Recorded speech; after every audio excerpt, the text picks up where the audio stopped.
Bien, je vais commenter le corrigé des deux exercices de chimie que vous aviez à faire.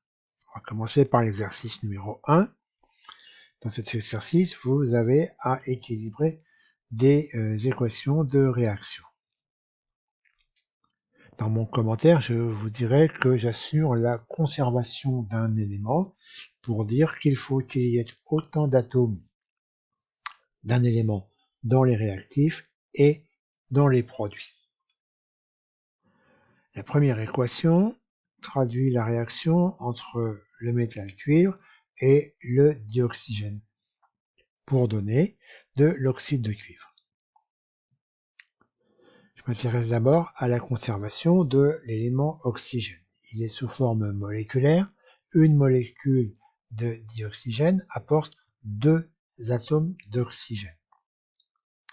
Je vais du côté de l'oxyde de cuivre.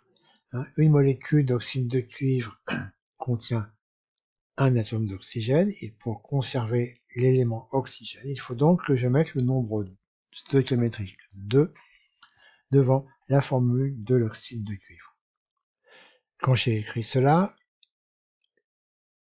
le produit contient 2 atomes de cuivre, il faut donc que je place le nombre 2 devant le symbole de l'élément cuivre. La deuxième équation traduit la réaction entre l'octane et le dioxygène. Cette réaction produit du dioxyde de carbone et de l'eau. Je m'intéresse à l'élément carbone. Il y a 8 atomes de carbone dans une molécule d'octane. Je mets le nombre stoichiométrique 1 devant l'octane. Il y aura alors 8 molécules de dioxyde de carbone dans les produits et 9 molécules d'eau pour conserver les atomes d'hydrogène. Si j'écris cela, il faudrait que devant le dioxygène, pour assurer la conservation de cet élément, je mette un nombre 12,5. Or, un nombre stoichiométrique est toujours un nombre entier. Pour cela, je multiplie tous les nombres stoichiométriques par 2. La réaction met donc en jeu 2 molécules d'octane qui réagissent avec 25 molécules de dioxygène pour donner 16 molécules de dioxyde de carbone et 18 molécules d'eau. La troisième équation traduit la réaction entre les ions Fe2+, et les ions hydroxyde HO- qui donne un composé solide de formule FeOH 2 fois.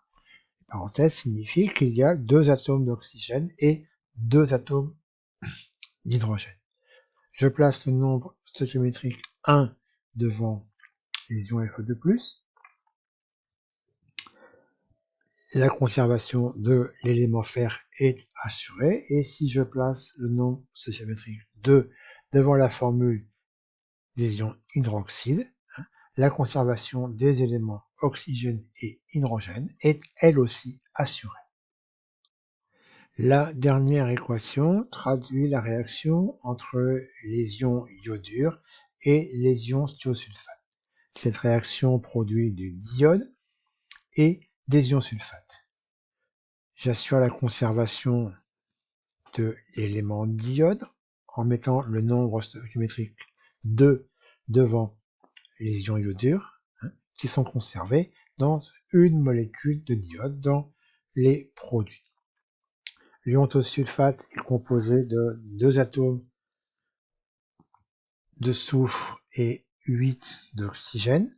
Si je mets le nombre stoichiométrique 2 devant le symbole de l'ion sulfate, il y aura dans les produits 2 atomes de soufre et 8 atomes d'oxygène. Sur une équation qui fait intervenir des ions, je dois aussi m'assurer qu'il y a autant de charges électriques dans les produits que dans les réactifs. Ici, c'est bien le cas.